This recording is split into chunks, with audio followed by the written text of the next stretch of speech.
Hello guys, it's Milton Washington Tech 99.9 here. Time's 12:50 AM. Yep, it's pretty late, November 19th now, but as you can see, it's the warning light on my, or that's the advisory light on my E-Town zone guard, and the advisory lights on my other video. So, let me show you the time.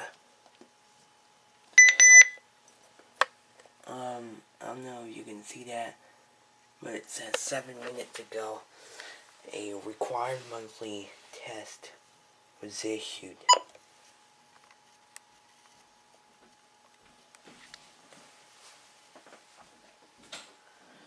So yep, these radios woke me up at that time.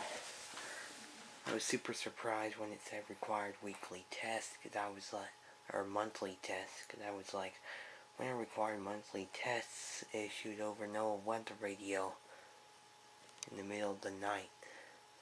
So yeah, I missed the activation because I fell asleep through the second half of the activation, but I didn't get the first half because I was too tired.